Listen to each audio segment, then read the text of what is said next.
Bueno, el tema de las proyecciones locales lo vamos a ir un poquito más desglosando.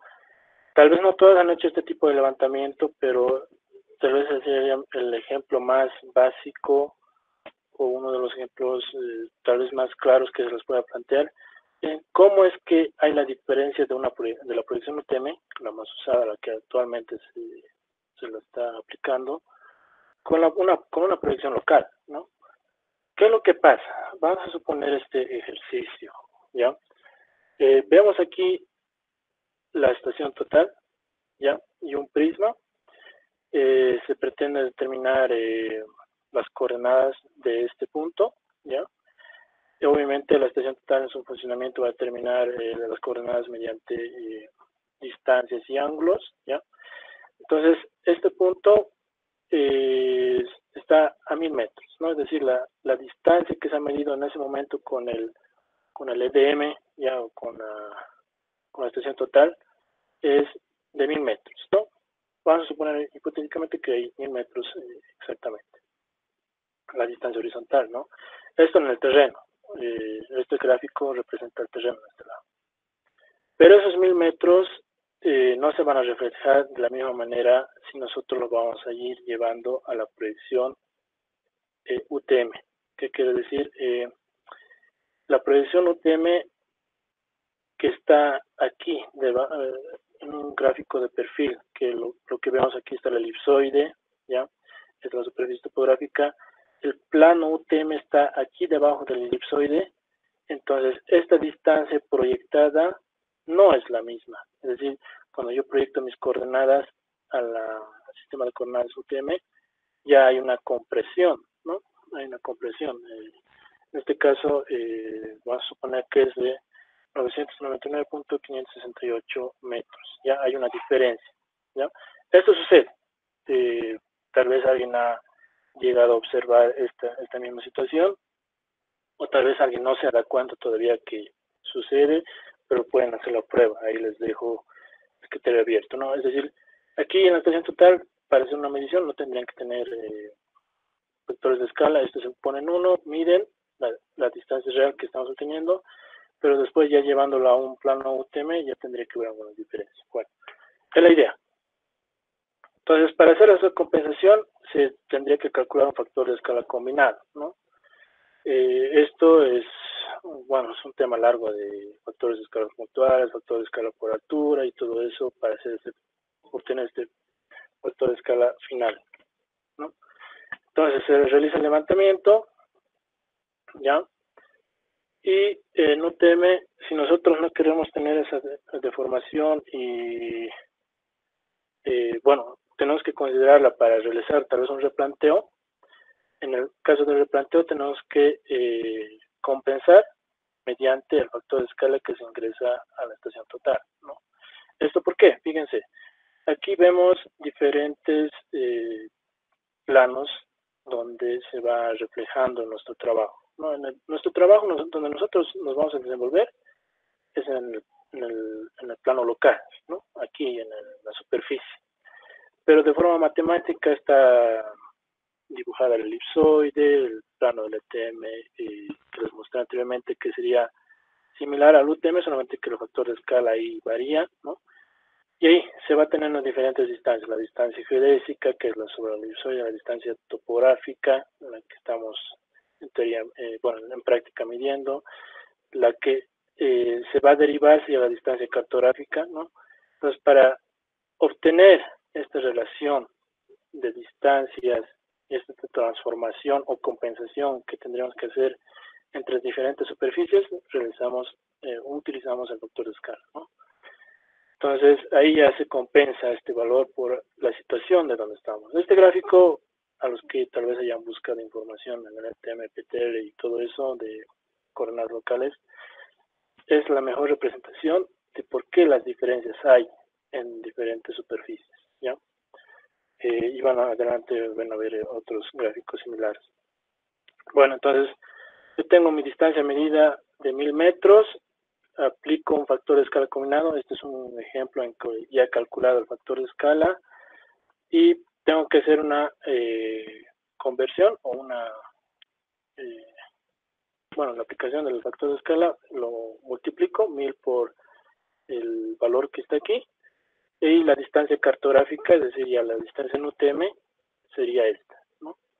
Y el proceso inverso también se puede realizar, es decir, el factor de escala combinado sirve tanto para replanteos, es decir, llevar de UTM a plano topográfico y viceversa, ¿no? Entonces, esos factores de escala son ahí como los factores de conversión, entre comillas. Y tenemos otro caso, ¿no? Digamos, tenemos un factor de escala combinado que es un valor mayor a 1, ¿ya? Y la distancia cartográfica aquí nos da este valor, es decir, la distancia media en terreno son 1000 metros, eso no cambia, eso es lo real, ¿ya? Pero la distancia ya en gabinete en UTM, de acuerdo a nuestros cálculos, tendría que salir este valor, ¿no? O cuando nosotros proyectemos en un CAD o un SIG, ya va a ir llegando esa diferencia. Entonces ahí ya ven la importancia del factor de escala combinado y el uso que se da con UTM, ¿no? En el caso de una poligonal, cuando se determinan vértices principales para un levantamiento topográfico, lo que se hace es calcular los, si es una poligonal cerrada, se calculan los puntos principales, los que van a dar referencia al levantamiento por radiación, ¿ya? Pero estos puntos, a partir, lo podemos determinar en coordenadas, es decir, lo levantamos con GPS de doble frecuencia, ¿no? Después convertimos esas coordenadas a UTM y ahí se plasma UTM, ¿no? O también se puede tener este tipo de trabajos, ¿no? Donde se tiene una poligonal abierta, supongamos que es una carretera, y se tiene puntos de inicio, puntos finales de control, para que esto se realice el levantamiento y hacer referencial, ¿no? Y así, se puede hablar de varios casos de cómo se lo usa UTM. Ustedes, tal vez algún topógrafo o alguien que haya aplicado bastante eso sabe, no es tal vez entrar más en este tema. ¿Qué es lo que pasa con LTM-PTL? ¿Ya? Hemos visto ahorita que en UTM ya hay deformaciones, y ya eso es lo más importante que quiero que lo resalten en UTM, ¿no? Hay deformaciones, pero sí se pueden compensar con los factores de escala. El trabajo en el LTM-PTL lo que trata es que las deformaciones se reduzcan, ¿ya? Es decir, es una proyección que sí tiene deformaciones, pero ya son mínimas, ya son casi inapreciables para un trabajo de acuerdo a sus características, ¿ya?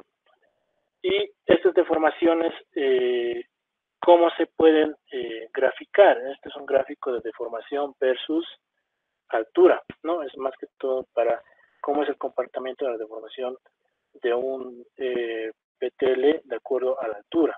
Fíjense, la altura de referencia, la altura principal que está aquí, es la altura 3250. ¿Qué quiere decir? Que más o menos 250 metros, es decir, hasta 3000 y hasta 3500 va a ser el área de influencia de este PTL, ¿ya? El PTL puede estar ubicado, de acuerdo al gráfico que les mostré de LTM, puede estar ubicado en el meridiano central de la subzona LTM, puede estar ubicado ahí a la mitad del meridiano central y el borde de la zona, o directamente en la zona, en el borde de la zona, que es ahí los puntos verdes. Entonces la deformación no es tan constante. Con este gráfico se ha descubierto que la deformación varía de acuerdo a dónde estamos realizando el trabajo con el LTM-PTL, ¿ya? Si nosotros estamos trabajando en el meridiano central de una subzona LTM, nuestra deformación, que está aquí con amarillo, va a ser, si nosotros estamos, digamos, en la altura 3000, la deformación va a ser 1 en 25.000. Aquí esta intersección que ven. Esto ya entra dentro de los lineamientos de tolerancias para proyectos de ingeniería, ¿ya? Y fíjense, si nos vamos acercando más a la altura media del PTL, la deformación ya es casi nula, es decir, es algo tan tan pequeño que ya ni es necesario considerar esta deformación. Pero obviamente hay, de alguna manera hay, pero ya es pequeña, ¿no? Y así, se puede ir interpretando este gráfico, ¿no? Es decir, aquí la deformación en el eje Y muestra los valores, en este caso los más altos indican que ya la deformación casi no existe, ¿no? Y aquí hay una deformación todavía considerable, ¿no? Y así, el comportamiento es variable, ¿no? Esto obviamente tiene toda una explicación más ampliada en el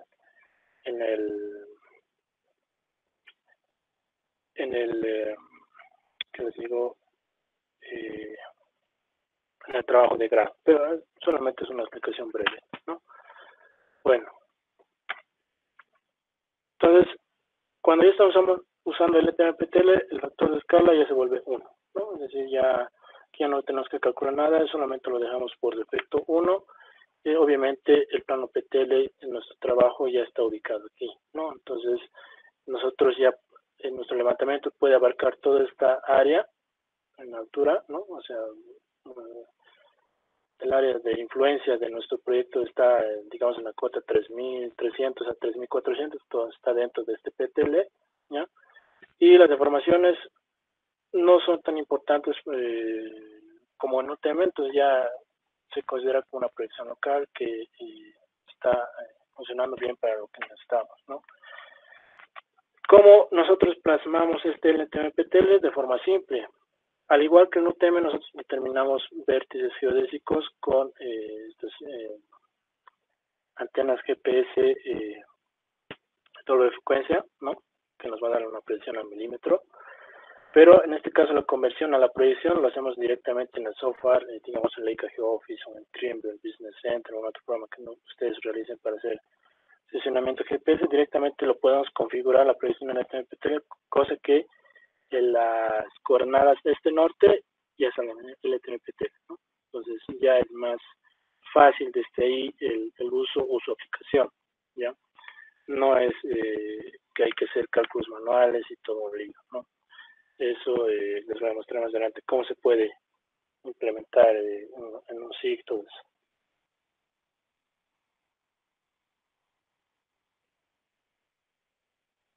Bueno, van a disculparme si me estoy dejando ahí en los comentarios. Sí, efectivamente, aquí el participante Valladares está dando una acotación. El tema es amplio, ¿no? Si es que alguien no lo ha visto así un poquito más, ha tenido una investigación de esto, hay que darle nomás una buena repasada para entender tal vez desde la parte técnica, ¿no? ¿Cómo se ha hecho la validación dentro de lo que es la tesis? Se ha determinado algunos puntos de la red geodésica de la ciudad de La Paz, ¿ya? En estos están Quilliquilli, Calvario, P028, P27. Estos puntos geodésicos tenían sus coordenadas geodésicas, latitud, longitud, ¿ya? Y se los ha transformado a coordenadas locales, por un lado, y coordenadas UTM, lo que se usa convencionalmente, ¿ya? Se han determinado las distancias con estación total de estos puntos. Es decir, la base, el punto donde se ha fijado la estación total es en el punto 028 y se ha disparado a Calvario, a Quilliquilli y así. Se han medido las distancias con el EDM, ¿no? Entonces, esta es la distancia más larga, aproximadamente son 4 kilómetros. No se podía ver bien con la estación total, pero sí con el faro que tenía y haciendo una coordinación con el prisma que estaba aquí, se podía llegar a la medición, ¿ya? Entonces, se determina distancias. Estos son los resultados, ¿no? Como les decía, como punto base se tenían las coordenadas geodésicas ajustadas, ¿ya? Se tenía su transformación a UTM, así también con el software, bueno, no el software, con la aplicación que se ha desarrollado para hacer estos cálculos de forma propia o personalizada, también se ha obtenido los mismos puntos, pero ya en el LTM-PTL, ¿no? La subzona 194 el PTL 3750. Entonces, con eso las distancias se han ido reflejando, ¿no? Por ejemplo, las distancias en UTM están en 1032, 4596, 25, bueno, 2599 y así. Esas distancias calculadas a partir de las coordenadas UTM, ¿no? La distancia horizontal obtenida en campo con la estación total tenía este valor, ¿ya? 1033 y así. Eran próximos, pero habían diferencias, ¿no? Las diferencias eran, por ejemplo, para esta distancia casi 1 metro, para esta otra distancia 4 metros, ¿ya? Para esta otra de este punto 2 metros, es decir, ya para distancias largas ahí ya se nota, es notoria la diferencia entre una distancia cartográfica en UTM con la distancia obtenida en campo, ¿no? O sea, la distancia real. Entonces ahí se estaba teniendo una relación de deformación, error de deformación, de 1 en 1090, 1 en... O sea, estos valores no entraban ya dentro en una tolerancia, digamos, del proyecto de ingeniería, entre comillas, ¿no? No voy a mostrar la tabla, pero así de forma breve les digo que esto ya no entra, digamos, en esas tolerancias.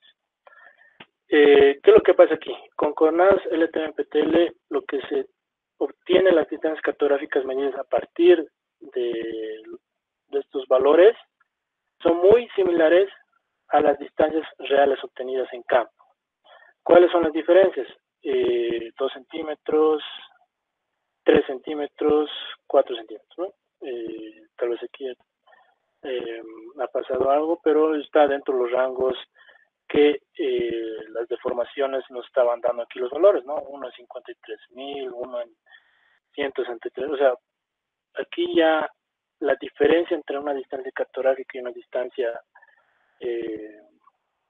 topográfica local, por así decirlo, ya es menor que en UTM. Esto está comprobado, esto ya ha sido la principal validación del mismo. Ahora me preguntan, ¿cómo ha obtenido el PTL 3250? Ahora ya les voy a mostrar. Los PTLs han determinado, bueno, ¿qué les digo? El área de estudio, esta área de estudio se ha determinado de acuerdo a un modelo digital de elevaciones que el rango de alturas estaba dentro de lo que sería el área de influencia del PTL 3750, es decir, está entre 3600 metros, algunos puntos, ¿no? Y vemos aquí las alturas elusoidales están por ahí, ¿no? Entonces, el PTL era correspondiente a este, ¿ya? Entonces, con eso, con la determinación de la ubicación, con la subzona y la determinación de la altura de los vértices con los PTLs, se ha logrado determinar las coordenadas, ¿ya? Y de ahí los cálculos se han hecho de esta forma y ahí se van a hacer las diferencias. Es decir, esto ya se lo tenía como programado, cosa que era más fácil, era casi todo automático, solamente necesitamos partir de estos puntos, ¿no? Y la comprobación obviamente era la expresión total. Ya les voy a comentar algunos detalles más de los PTLs que se han hecho en este caso en la región. LTM-PTL en Chile es en lo que nosotros nos hemos basado, en lo que yo me he basado en la tesis, ¿ya? Eso tal vez ahorita lo más parecido que podemos manejar. Obviamente tiene sus características la LTM-PTL en Chile. No sé si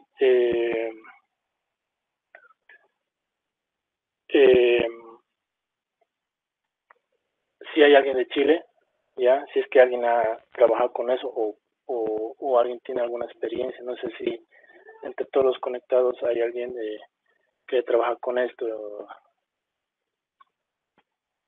Bueno, no sé.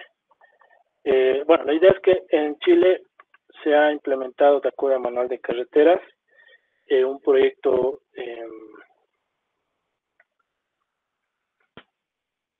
bueno, aquí Luis me comenta, perfecto, Patricio igual, él está respondiendo algunos comentarios porque él seguramente está muy ahí enlazado a lo que es esto, ¿no?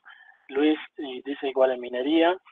Obviamente, cálculo de volúmenes, o sea, cosas que tienen que tener cierta precisión, los PTL, los LTM-PTL o proyecciones locales ayudan bastante, ¿no? Porque en UTM ya no está dando, como ustedes saben, una deformación que ya no está en lo real que necesitamos, ¿no? Entonces, aquí es muy importante, ya tenemos una retroalimentación de los compañeros de Chile. Bueno, este es el ejemplo. Es una carretera, ¿ya? Que tiene su perfil topográfico, en alturas está desde casi el nivel medio del mar, vamos subiendo hasta la cordillera, es lo que yo me imagino. No, yo no estaba ahí nunca, sí, en mi bibliografía me basa mucho en esto, lo tengo que leer, etcétera. Y ha determinado también la subunificación LTM-PTL, ¿no? Pero aquí los PTLs, más que todo, están determinados de acuerdo al proyecto. No es como en el caso de Bolivia, que se ha determinado parámetros estándar a partir ya de un conjunto global, es decir, a partir del territorio y a PTLs específicos. Aquí es un PTL para el proyecto, ¿ya? Y aquí va a ser una diferenciación. Está súper, es lo que han determinado ellos como lo mejor para trabajar.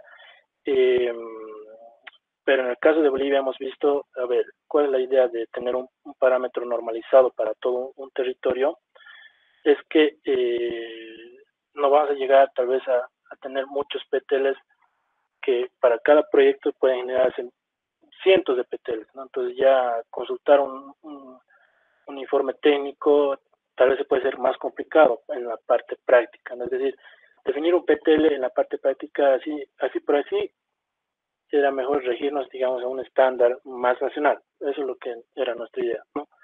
Entonces, el LTM-PTL en Chile ya es un poquito más abierto en el sentido que para tu proyecto tú defines cómo vas a trabajar con eso. Obviamente está ahí desglosado en su manual de carreteras. ¿Qué es lo que pasa?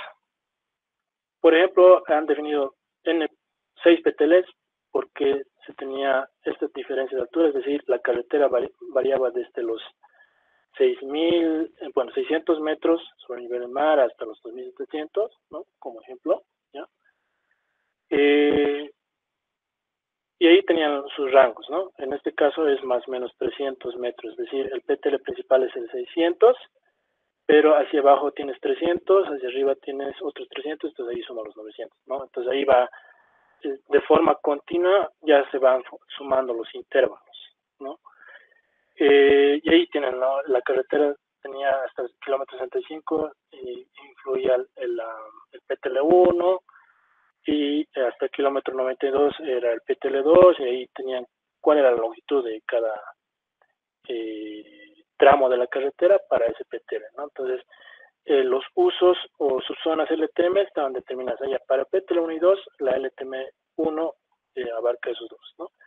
Y para el PTL3 al 6, ya el LTM2 es el correspondiente, ¿no?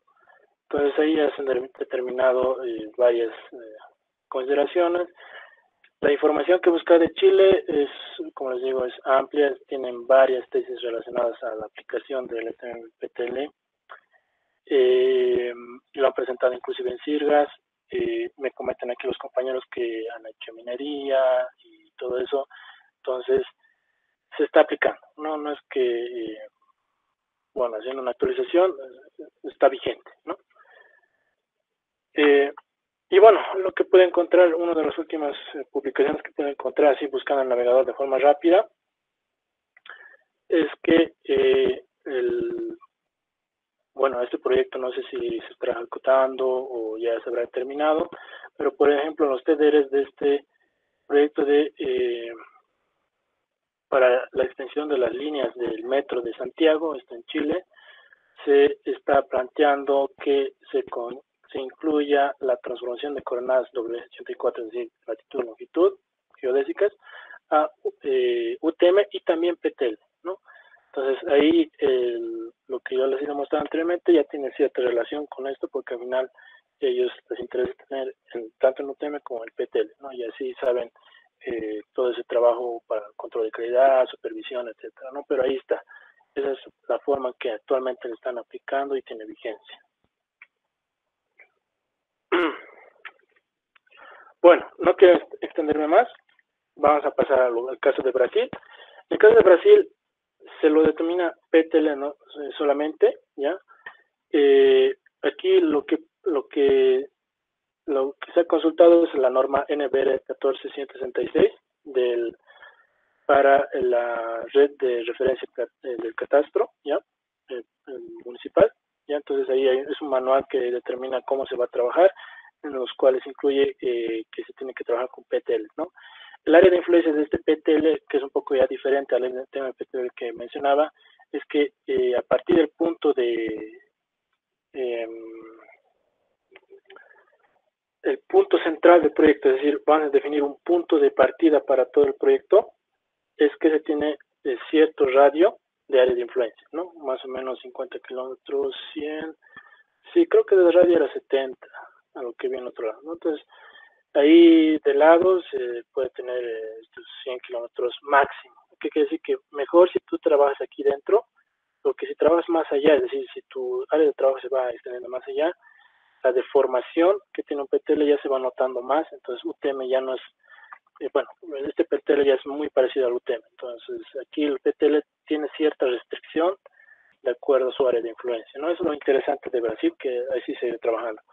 Esta norma creo que es de 1998, sí, ¿no? Entonces a partir de ese año es que ellos ya aplican en catastro. Bueno, no sé si ahora se habrá actualizado, esto yo lo tengo hace tiempo, he revisado, hay publicaciones académicas que siguen usando este trabajo, es decir, esta referencia, es decir, parece que sigue vigente. No tengo más retroalimentación, pero sí he encontrado muchas tesis, proyectos de carreteras igual, muy similares a la de Chile que han aplicado esto, pero está ahí. Su fórmula de transformación está ahí descrita, el radio medio de curvatura, factor de escala por altura, etcétera, se van ahí plasmando. Esto se lo ha programado también, se lo ha hecho para la tesis, pero no se lo ha usado porque al final, más que todo, no era una idea de saber cómo funcionaba, no era tanto contrastar con el petróleo porque de alguna manera son similares, ¿no?